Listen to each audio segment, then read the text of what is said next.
Hi, and thanks for joining the Mr. Casey Mortgage team today. Got some important news I want to share with you about some new rule changes on FHA loans. This is definitely change we can believe in. The President signed into law back on August 12th what's called Public Law 111-229. Basically what it does is it's going to, if you're in an FHA loan, and I'll explain what that means in a second, but if you're in an FHA loan or thinking about an FHA loan, if you don't get something locked in before October 4th, then you're going to be paying more money on a monthly basis. So there's some major changes that are taking place with FHA loans right now.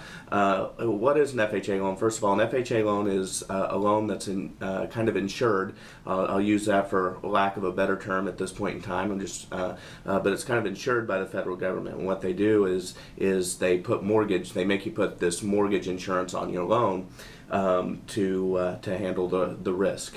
You can borrow more money on an FHA loan. Your debt to income ratios can be a little bit higher. There's a lot of benefits to an FHA loan, and again, it offers you the lowest percentage for a down payment. So if you don't have a lot of money down, FHA loan's still your best bet. So what are these changes that I'm talking about? Well, the changes come in the way of the mortgage insurance. Okay, what FHA? It's a division under the Department of Housing and Urban Development of the federal government, and what they do is they basically they don't own the loan themselves, but they tell the banks, hey, we're going to insure this loan against foreclosure, loss, that type of thing, and we're going to make sure that we limit your losses if something were to happen and someone was to foreclose on a home. Well, there's a lot of foreclosures right now. We know that the housing market's in crisis, so the coffers have kind of been emptied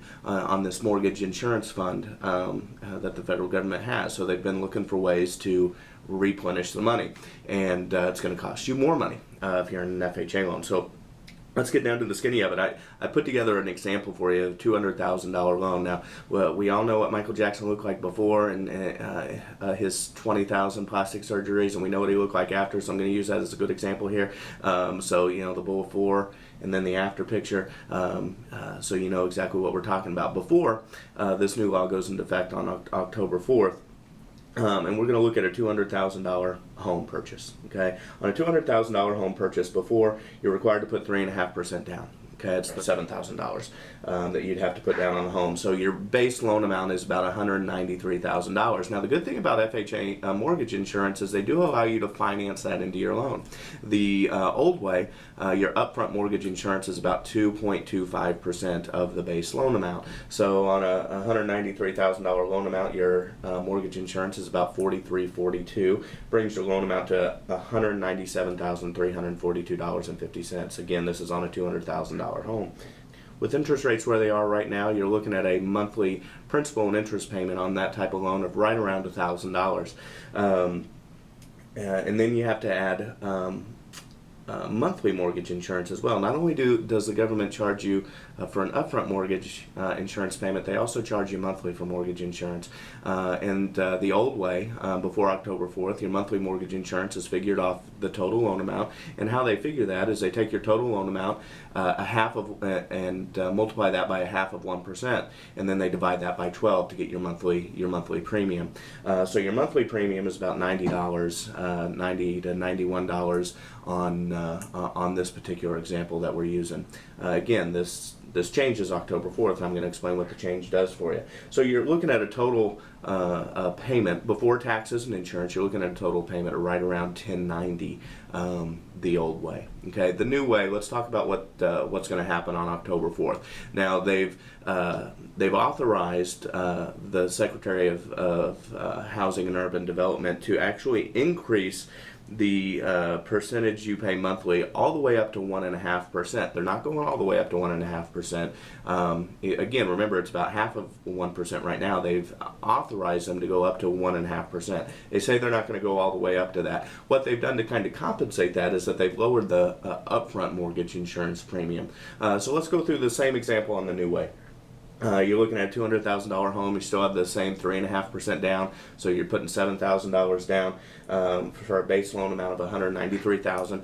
Now the new way, you only the upfront mortgage insurance premium was 2.25%. Now it's only 1%. So it sounds better at first. So you only have to pay $1,930. You only have to add $1,930 to your loan amount. So your loan amount's actually only $194,930 as opposed to $197,342. So that sounds better. Of course, up front, but here's where they get you.